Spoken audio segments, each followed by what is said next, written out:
አዋቂ ስለነበር ከዛ አይለኛ ይጸልት ሰው መንፈስ ቅዱስንም ተሞልቼ እንዲህ ስጸልይ ወደ ማን ልጸልይ ሶስት ይመስሉኛል ወደ እግዚአብሔር ከጸለይ መንፈስ ቅዱስ የሚያዝን መንፈስ ቅዱስ ካል ጌታ ኢየሱስ የሚያዝን አሁን ምን አይነት ነገር ነው? የፕሮቴስታንት ሚሽነሮች ብዙ ጊዜ ያሳደዱ የሚያድኑት የኔብጤ ድሃ ሴቶችን በተለይም ህፃናት ልጆች ያሏቸውን ሴቶች የቅንጬ እህል ዘይትና ስንዴ በመስጠት ማህበረሰቡ ውስጥ ደብቀው የጴንጤ ውሽማ የሃይማኖት ውሽማ አድርገው ያስቀምጧቸዋል። እነዚህ ሴቶች ከሚሽነሪዎቹ የሚያገኙት የቅንጬ እህል ስንዴና ዘይት እየጣፈጣቸው ሲመጣ እንደ ጴንጤዎቹ ማምለክና መጸለይ ይጀምራሉ።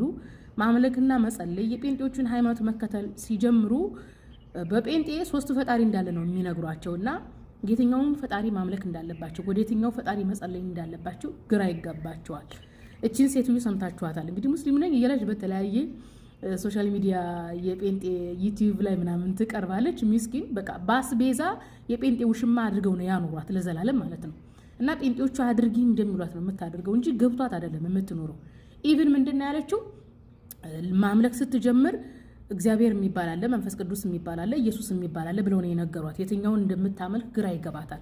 ደግሞ ምን አለችው? መንፈስ ቅዱስ ከተሞላሁን በኋላ አለች። እንግዲህ መንፈስ ቅዱስ ትሞላለች ብለው ነው የነገሯት። መንፈስ ቅዱስን ራሱ ከተሞላች በኋላ ግራ ገብቷታል። አሁንም ግራ እንደገባት ናት። እና ምንድነው ያለችው? ጌታ አዋቂ ስለሆነ አለች። ኢየሱስ አዋቂ ስለሆነ ነው ያለችው። ኦኬ ኢየሱስ አዋቂ ከሆነ መንፈስ ቅዱስ አያውቅም ማለት ነው? እግዚአብሔርስ አያውቅም ማለት ነው? በፕሮቴስታንት አስተምሮ እግዚአብሔር አብ፣ እግዚአብሔር ወልድ፣ እግዚአብሔር መንፈስ ቅዱስ የተባሉ ሶስት እግዚአብሔሮች አሉ። ሶስቱም የተለያየ አካላቶች ናቸው። ሶስቱም ይመለካሉ እና ተራ በተራ ነው የሚመለኩት። ስለዚህ የትኛው ቅድሚያ እንደሚመለክ ራሱ አያውቁም። እንግዲህ በአስቤዛ የተገዙ የሃይማኖቱ ሽማ ተደርገው የተቀመጡ ሰዎች ናቸው እንግዲህ እየወጡ ስለ ሃይማኖት የሚያወሩት።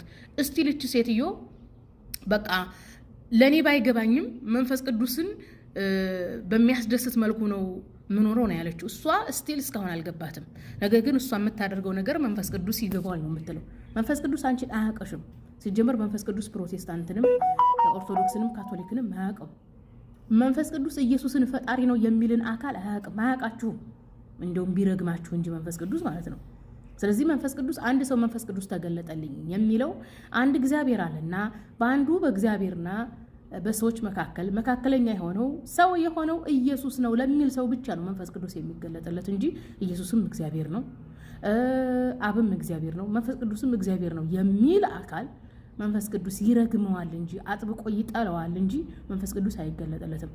ላንቺም አስቤዛ ለሰፈሩልሽ የቅንጬ እህልና ዘይት ለሰጡሽ ሰዎችም መንፈስ ቅዱስ አይገለጥላችሁም፣ ለሁላችሁም ማለት ነው። በሚገርም ሁኔታ እንዲህ ነው አላህ ሲያዋርድ አስባችሁታል? ጌታ ሆይ አልሐምዱሊላህ ለኒዕመት العاقل والاسلام يا ربي። እግዚአብሔር አባት፣ እግዚአብሔር ወልድና እግዚአብሔር መንፈስ ቅዱስ ናቸው። ሶስቱ አካላት በተናጠል አምላክ ናቸው። እንደሰማችሁት በፕሮቴስታንቱ ቤት ሶስት ራሳቸውን የቻሉ አምላኮች ናቸው። እንግዲህ ሶስቱም ይመለካሉ።